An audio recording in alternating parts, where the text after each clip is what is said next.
Assalamualaikum warahmatullahi wabarakatuh.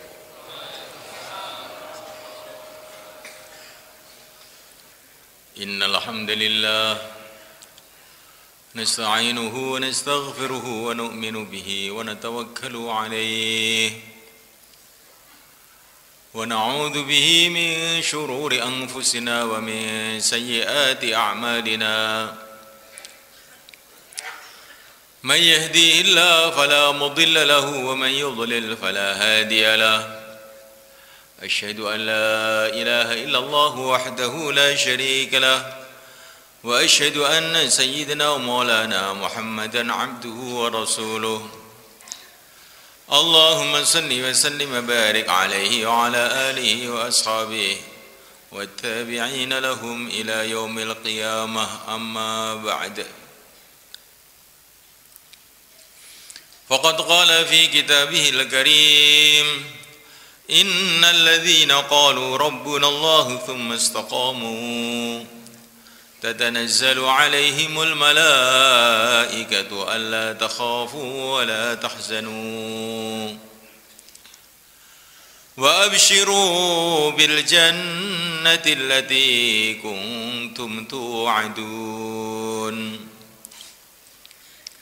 نحن أولياؤكم في الحياة الدنيا وفي الآخرة ولكم فيها ما تشتهي أنفسكم ولكم فيها ما تدعون نزلا من غفور رحيم ومن أحسن قولا ممن دعا إلى الله وعمل صالحا وقال إنني من المسلمين ولا تستوي الحسنة ولا السيئة ادفع بالتي هي أحسن فإذا الذي بينك وبينه عداوة كأنه ولي حميم وما يلقاها إلا الذين صبروا وما يلقاها إلا ذو حظ عظيم. Para ulama dan semua hadirin yang dimuliakan oleh Allah Subhanahu wa taala.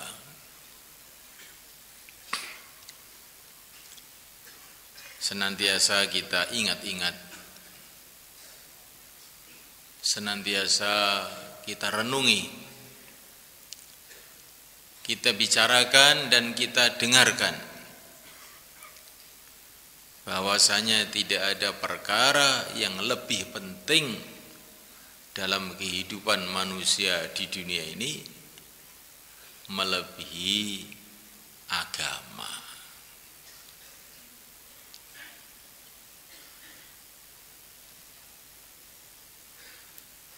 Hadirin muliakan Allah Ta'ala, kebanyakan manusia faham makanan penting, minuman penting, kesehatan penting, rumah penting, jalan-jalan penting. Sedikit yang punya kefahaman agama itu penting. Lebih sedikit lagi yang punya kefahaman bahwa agama itu yang terpenting dari segala yang penting. Padahal agama ini adalah yang terpenting dari segala yang penting. Karena agama inilah kita didatangkan oleh Allah ke dunia ini. Allah mendatangkan kita ke dunia ini karena Allah hendak menguji kita mau amal agama atau tidak. Dan kita nanti akan dimatikan oleh Allah. Kapan itu? Ketika ujian telah selesai. Kalau menurut Allah SWT ujian sudah selesai, maka kita akan dimatikan. Jadi orang mati itu bukan karena umurnya sudah tua, bukan pula karena dia sakit, sebetulnya tidak. Orang mati itu karena menurut Allah ujiannya sudah selesai.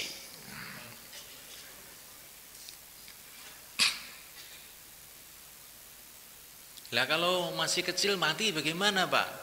Itu orang yang menurut Allah tidak perlu diuji. Maka masih kecil sudah mati, nggak perlu diuji. Kalau orang kok umurnya panjang, itu berarti usianya belum selesai.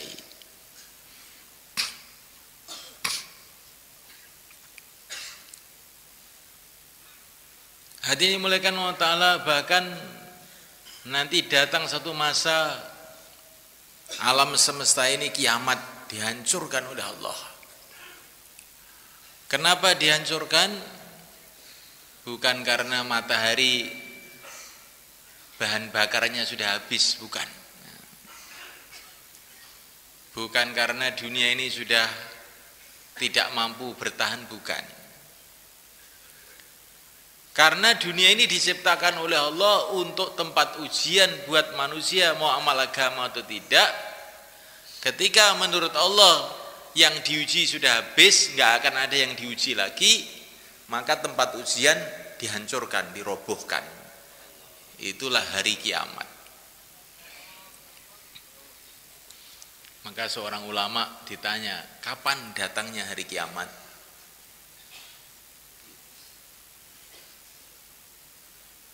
Semua ulama, kata beliau, kalau ditanya perkara ini mesti menjawab hanya Allah yang tahu. Tapi kalau saya tahu, katanya. Loh, kok hebat betul, kok bisa tahu? Iya, memang saya ini orang hebat. Nah, maka tahu, orang-orang tidak tahu. Kapan itu? Hari kiamat itu kapan? Tahun berapa? Hari kiamat itu akan datang ketika jatah neraka sudah cukup, jatah surga sudah cukup, tidak ada orang mau diuji lagi, terus kiamat. Lah kapan tuh? Wah, itu nggak tahu kalau kapannya. Pokoknya kalau jatahnya sudah cukup, nggak ada orang yang mau diuji lagi, ya sudah akan kiamat. Nah, kalau begitu aja ya saya juga bisa. Ya, nyatanya tadi nggak bisa gitu kok.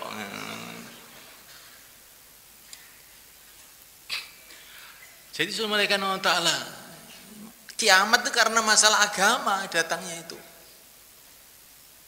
Maka sekarang ahli-ahli teknologi yang agak tahu agama sedikit itu menyelidiki, nanti kiamat tahun sekian, karena ini planet ini setrumnya sudah mau habis, akinya habis. Oh, itu omong kosong mereka.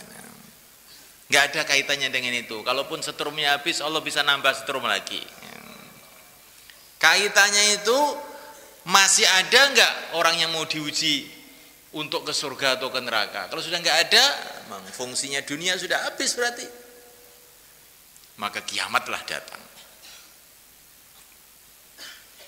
Akhirat pun dimulaikan, diciptakan oleh Allah karena masalah agama, yaitu untuk membalas orang-orang yang amal agama dengan surga dan membalas orang-orang yang tidak mau amal agama dengan neraka.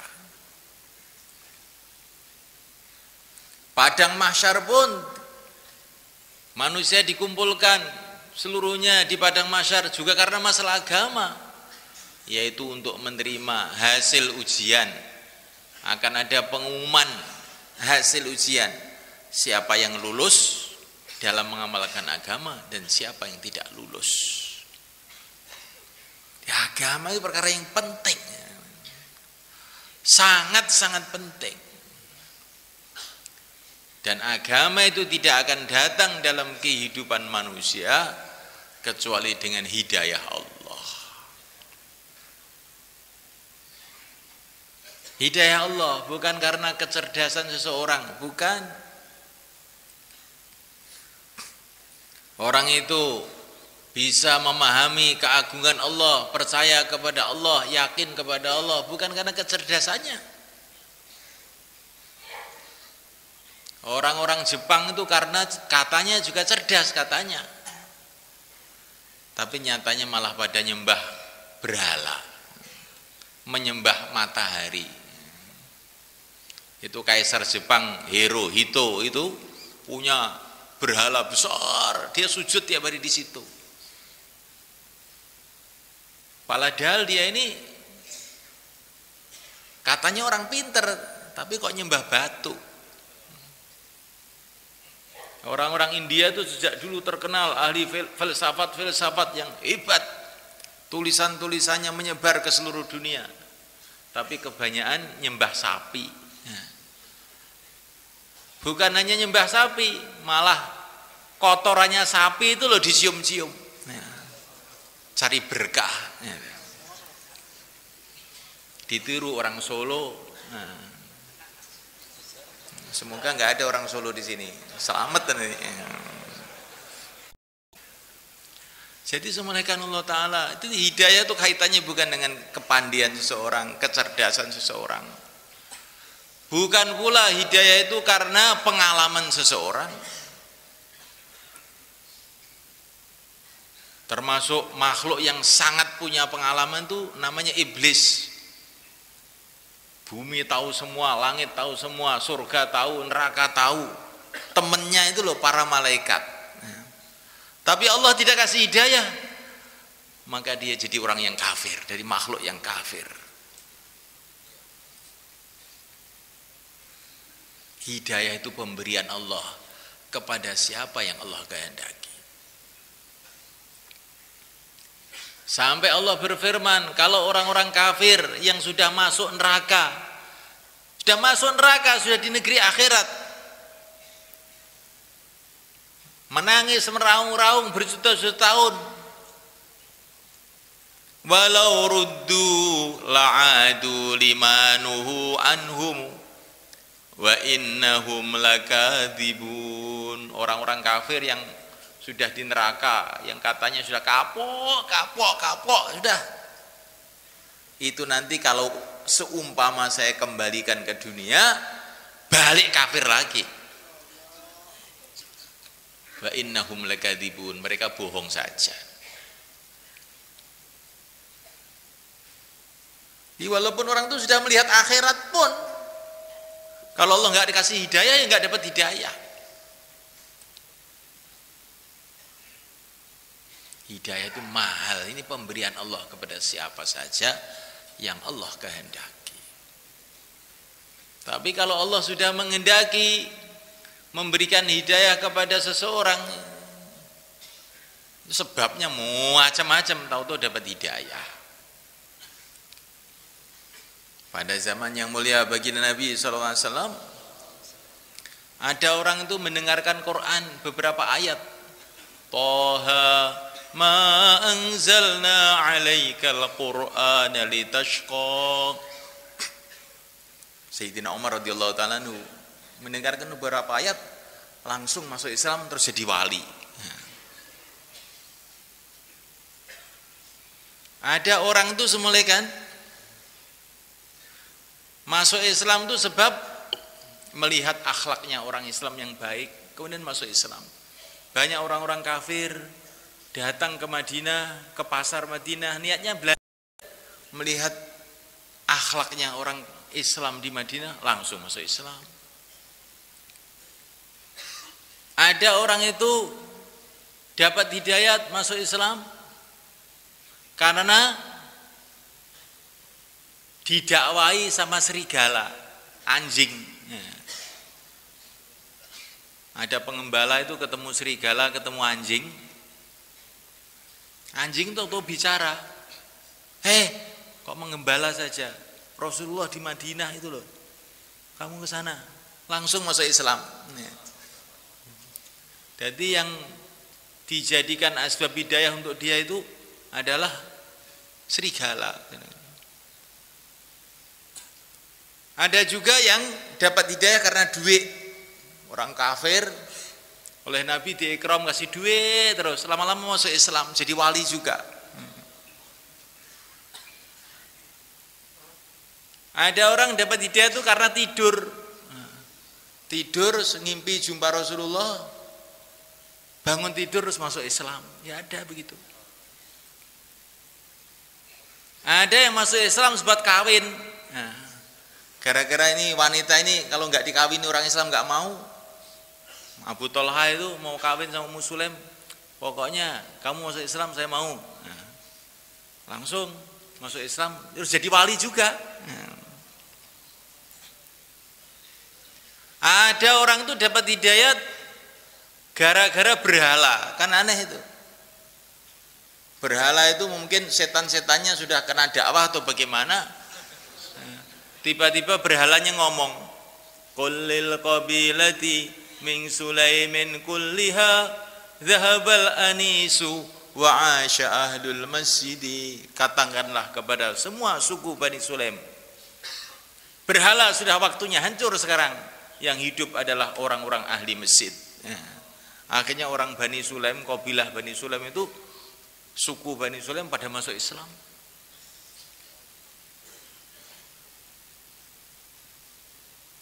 Ada yang dapat hidayah itu karena main-main aja.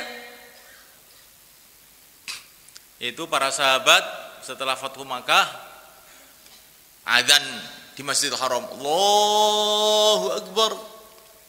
Ada orang Mekah namanya Abu Makhzurah, masih kecil.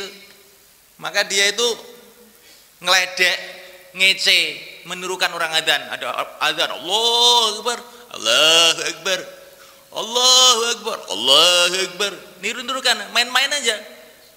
Loh, lama-lama masuk dalam hati, terus masuk Islam jadi wali. Terus oleh Nabi, sudah yang adzan kamu sekarang Masjidil Haram.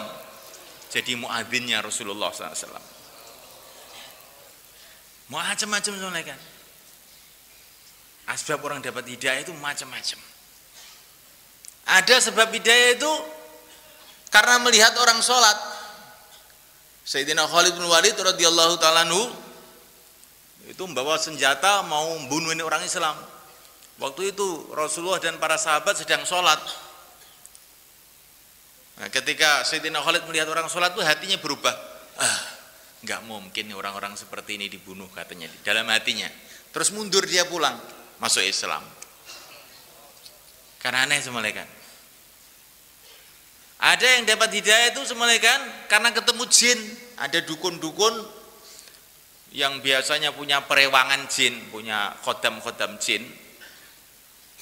Itu jinnya nggak mau datang. Kenapa nggak mau datang? Sekarang saya sudah masuk Islam. Islam apa? Terus diajari Islamnya jin tadi. Akhirnya dukun tadi masuk Islam. Masya Allah, wajib semuanya kan. Seorang pendeta Yahudi Madinah namanya Abdullah bin Salam. Ketika Rasulullah datang ke Madinah, beliau ini ingin tahu kayak apa tuh Muhammad tuh kayak apa tuh. Maka dia datang kepada Rasulullah, melihat wajah Rasulullah yang sangat ganteng, sangat bercahaya, sangat cakap, sangat indah. Maka dia ini terheran-heran. Orang kayak begini nggak mungkin bohong. Asyhadu alla ilaha illallah wa asyhadu anna Muhammadar Rasulullah.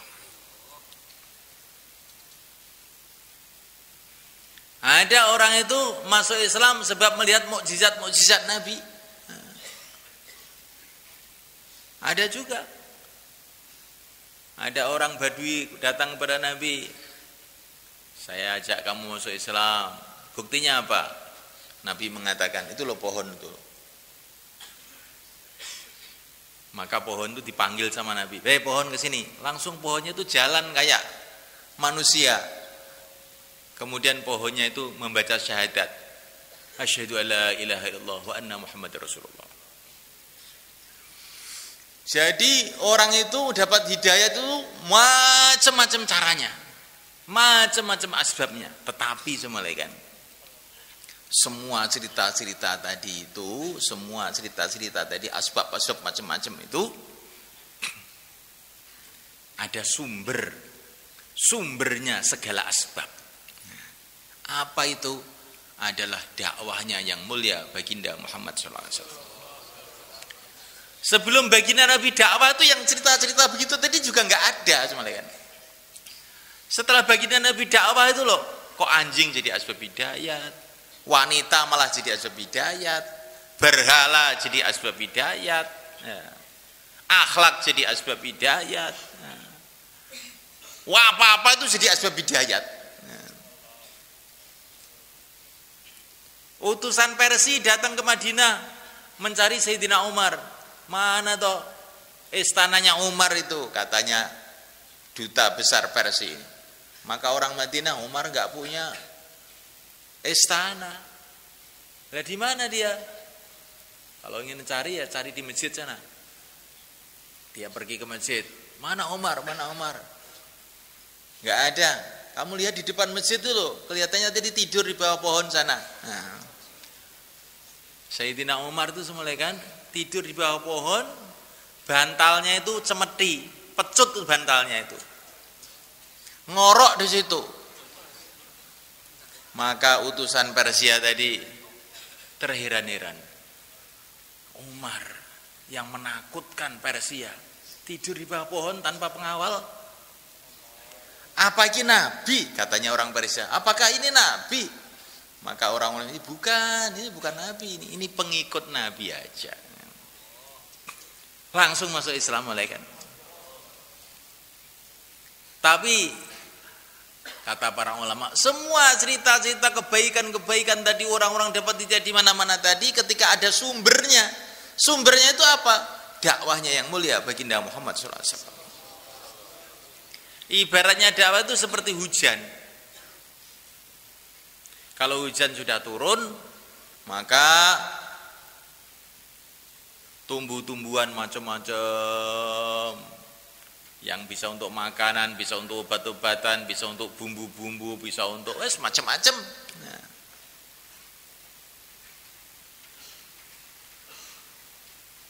Kamu kenyang makan apa tadi? Makan nasi. Orang sudah lupa kalau nasi itu datangnya dari padi, padi itu kalau ada hujan bisa tumbuh. Tapi orang tuh pikirnya nasi aja. Bahkan kalau ada hujan tuh sumpek, hujan lagi. Nah, mulaikan ta'ala, toko-toko di Madiun gembira. Karena banyak orang yang membeli. Kamu bisa jadi kaya, kenapa? Karena yang beli banyak. Kamu harus ingat, orang-orang bisa beli itu karena masih ada hujan.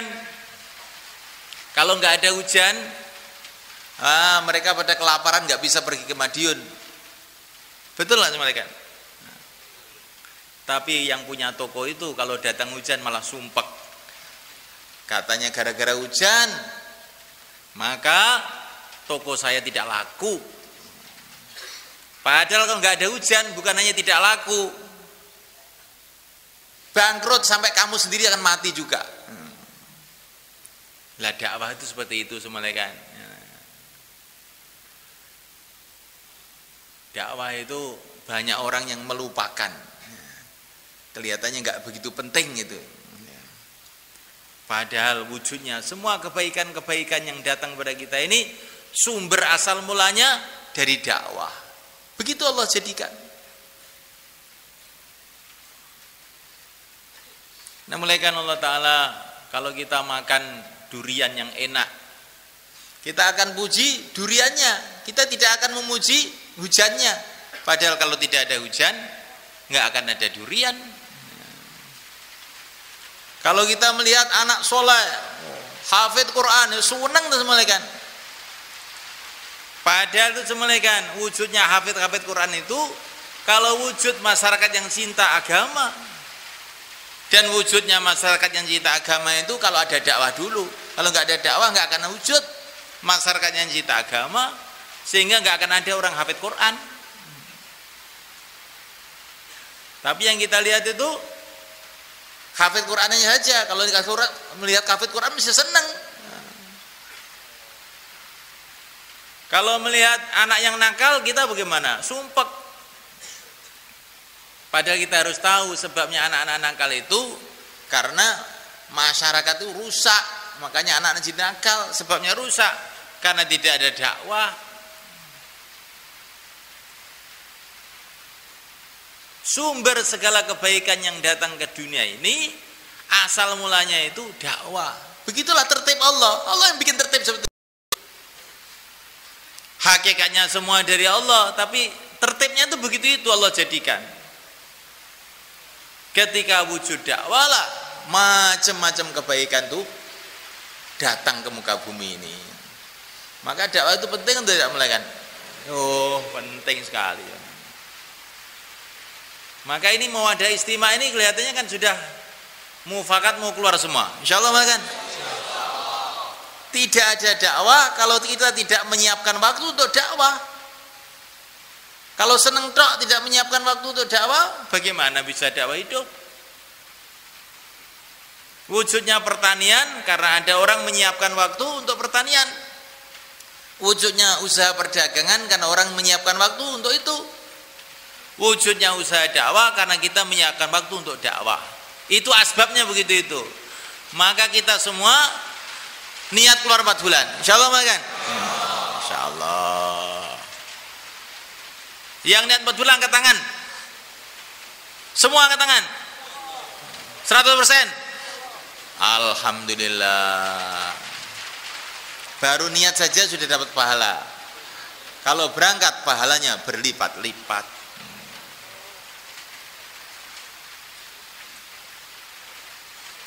Tapi dakwah yang kita kehendaki ini semuanya kan adalah dakwah yang seperti dicontohkan oleh para nabi dulu.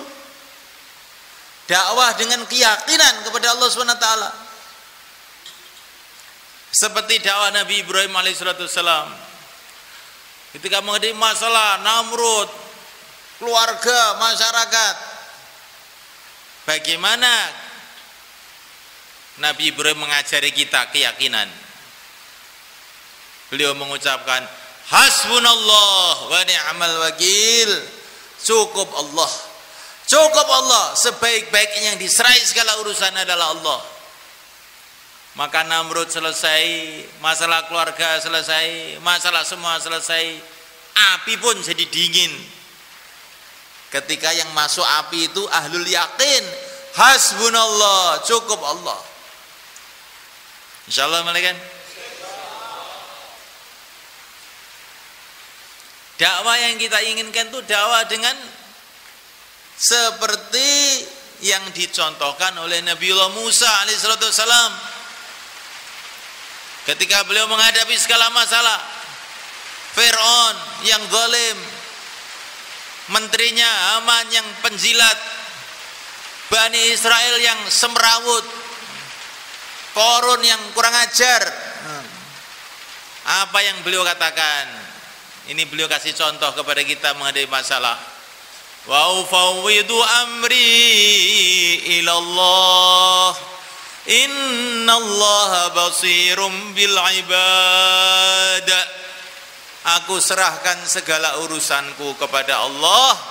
Sesungguhnya Allah Maha tahu kepada seluruh hambanya. Hasilnya apa? Fawaqahu Allahu sayyiati ma makaru. Allah jaga dari keburukan musuh-musuhnya. Wa haqa bi ali fir'auna su'ul azab. Musuh-musuhnya dihancurkan oleh Allah.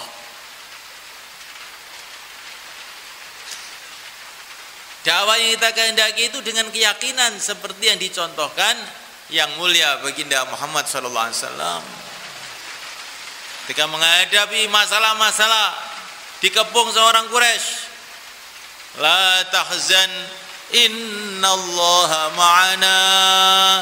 Jangan kamu bersedih, Allah bersama kita. Datang pertolongan Allah. Sehingga seluruh usaha-usaha buruk musuh-musuh Islam semua gagal. Dakwah dengan keyakinan yang dicontohkan oleh yang mulia baginda Muhammad alaihissalam. Ketika di Uhud dikepung orang kafir di belakang, kanan, kiri, depan. Allahumma iyyaka na'budu wa iyyaka nasta'in. Ya Allah, hanya Engkau yang aku sembah, hanya Engkau yang aku mintai tolong. Datang pertolongan Allah, orang-orang kafir melencung semua, mental semua. Ini dakwah dengan yakin. Nah, oleh karena Allah Ta'ala Yang kita kehendaki dakwah dengan yakin, dakwah dengan sayang kepada umat. Sebagaimana yang dicontohkan Nabi Ibrahim alaihissalam, faman tabi'ani fa innahu minni wa man 'asani fa innaka ghafurur rahim. Ya Allah, siapa yang ikut aku, golonganku, yang tidak mau ikut aku, Engkau adalah Maha Pengampun lagi Maha Penyayang, ampunilah dia. Ini sayangnya Nabi Ibrahim. Dakwah dengan sayang kepada umat, bukan dengan marah kepada umat, sayang kepada umat. Dakwah dengan takut kepada Allah dan ingat negeri akhirat. Itulah dakwah yang sukses. Allah bercerita mengenai pertolongan Allah yang didatangkan kepada para nabi, para rasul. Kemudian Allah berfirman, "Dzalika liman khafa maqami wa khafa wa'id." Pertolongan Allah itu bukan hanya untuk para nabi, para rasul, tapi untuk orang yang takut kedudukan Allah dan takut ancaman Allah. Dakwah dengan rasa takut kepada Allah, bukan takut dengan manusia, bukan takut dengan jin, bukan takut dengan Amerika, Cina, Belanda, bukan. Hatinya takut, penuh takut kepada Allah. Itu dakwah yang akan ditolong oleh Allah. Dakwah dengan sabar. Innallaha ma'as sabirin. Bukan kena masalah dikit aja sudah sambat-sambat mengeluh. Aduh, gara-gara dakwah ya kaya mengkene iki. Lho, aja kaya ngono le. Kowe iki susah kalau dosamu dhewe gak gara-gara dakwah, ora. Tapi dakwah sing mbok seneni. Dakwah dengan sabar. Orang yang sabar akan ditolong oleh Allah Subhanahu wa taala. Innallaha ma'as sabirin. Bahkan Nabi Nuh alaihi salatu wassalam diceritakan dalam Quran bagaimana beliau dakwah siang dan malam menghadapi segala macam masalah. Bukan hanya beliau sabar, tapi beliau ini syukur. Innahu kana abdan syakura. Syukur. Dalam menghadapi masalah-masalah itu syukur. Banyak masalah kok syukur itu bagaimana? Karena yang dihitung bukan masalahnya, yang dihitung pahalanya. Kalau orang itu ngitung pahalanya, nggak akan mengeluh, seneng aja. Walaupun bayan yang dengar ngantuk, alah mantuk biar. Nah, yang penting bayan dapat pahala. Kamu ngantuk, insya Allah dapat pahala juga, tapi dikit insya Allah. Jadi semulaikan Allah Ta'ala, Nabi Nuh itu dakwah siang dan malam menghadapi segala masalah. Tapi Allah berfirman, Nabi Nuh itu banyak syukur, bukan hanya syukur, banyak syukurnya. Lah orang yang dakwah dengan banyak syukur inilah yang akhirnya sukses. Kayak Nabi Nuh alaihissalam, di mana akhirnya seluruh orang kafir seluruh dunia habis semuanya, tenggelam semuanya dengan barokah dakwahnya Nabiullah Nuh alaihissalam. Dakwah dengan cinta kepada Rasulullah SAW. Di para sahabat ketika terjadi perang besar-besaran zaman Sayyidina Abu Bakar, maka mereka melihat pasukan-pasukan Islam sudah kocar-kacir. Maka tampak bagaimana mereka itu mencintai Nabi. Kecintaannya kepada Nabi itu sudah enggak karu-karuan. Maka mereka berteriak, "Wa Muhammadah, wa Muhammadah, wa Muhammadah." Aduh, Rasulullah sudah wafat ini. Aduh Muhammad maju. Langsung menang semua mereka. Ya, begitu. Orang yang hatinya dipenuhi dengan kecintaan pada Nabi, inilah orang-orang yang akan sukses. Namulaikan Allah Ta'ala, lah dakwah yang seperti inilah yang akan kita usahakan. Insyaallah mulaikan.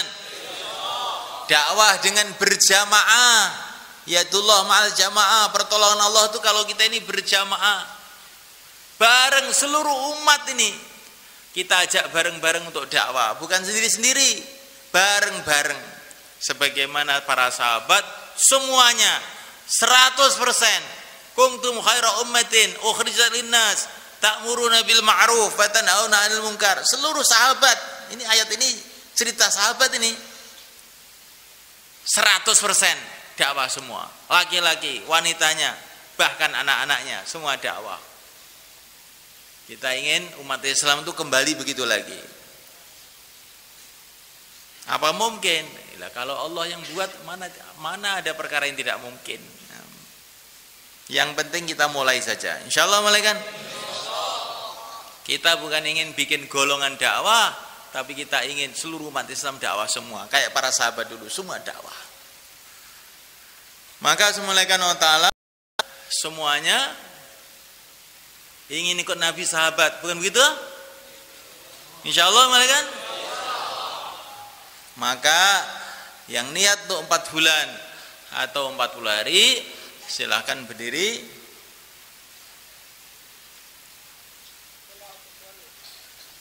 Oh, 4 bulan ke selatan. Oh, ke selatan sana, ke selatan.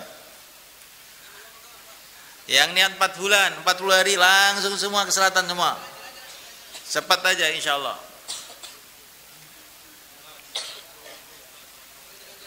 Kita mau bikin sumber segala kebaikan. Nah, sumber segala kebaikan dimulai dengan dakwah. Nanti apa-apa jadi asbab hidayah kalau sudah ada dakwah ini. Nah, betul malaikat. Ini sudah mulai tampak sekarang. Dakwah hidup itu apa-apa jadi asbab hidayah. Nah, silakan malaikat.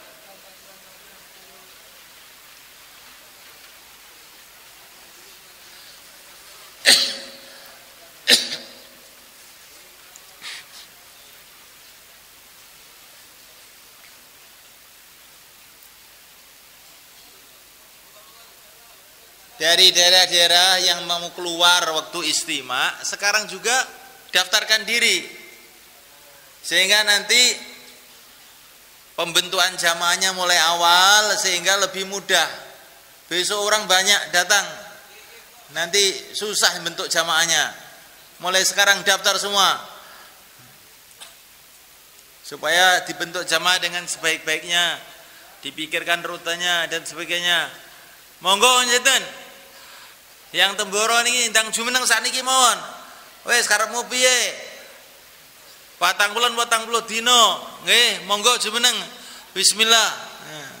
Wong ndi-ndi pada teko kabeh. Sampean kok mboten medal napa mboten isin sampean. Wong sing ora duwe isin, kuwi berarti imane kurang gitu. Wong iki kudu duwe isin barang. Monggo. Isin itu asbab hidayah. Sayyidina Hamzah itu isin karena dia malu ponakannya kok dihinakan sama Abu Jahal. Maksudnya Rasulullah dihinakan sama Abu Jahal. Maka Hamzah ini marah. Kurang ajar Abu Jahal. Saya masuk Islam mau gitu. Oh, padahal asalnya itu belum masuk Islam. Gara-gara marah isin terus masuk Islam. Lah kamu sudahlah, walaupun nggak niat isin sidik berangkat. Nah, silakan mulakan. Nanti jadi asbab hidayah insyaallah. Nah.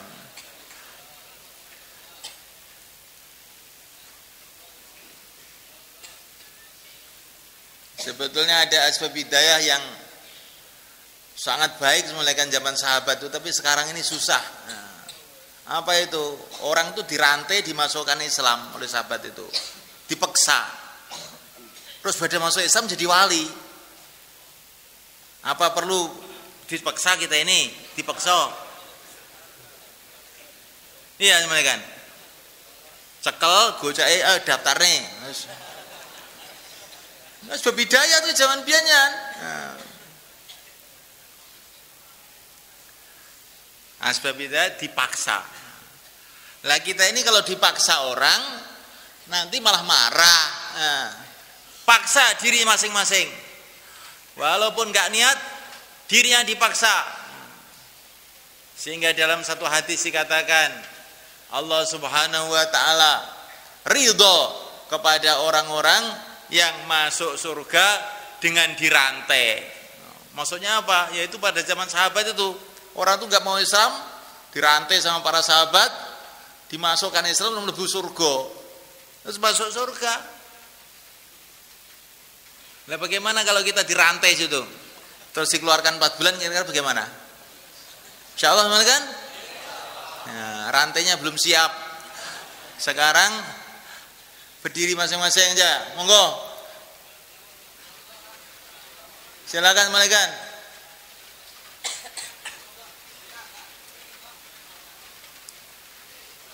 Kurang ikhlas sedikit awalnya nggak apa-apa, pokoknya keluar aja, nanti lama-lama ikhlas sendiri. Nah, silakan malaikat. Nah, ngenteni ikhlas ram mangkat-mangkat nih, monggo mohon bismillah. 40 hari kita bentuk jamaah mulai sekarang sehingga besok hari Ahad, hari Sabtu pagi sudah para masyayikh datang, sudah siap semua jamaahnya. Insyaallah malaikat. Nah, sudah sekarang begini aja. Sekarang bikin halaqah 3344, ganti bapak-bapak yang dakwah. Jangan denger aja. Sekarang yang dakwah ganti bapak. 3344, silakan. 10 menit. Ini waktunya masih panjang nih, baru jam 7 nih. 10 menit sampai angka 4 itu. Terus taskil. Nah,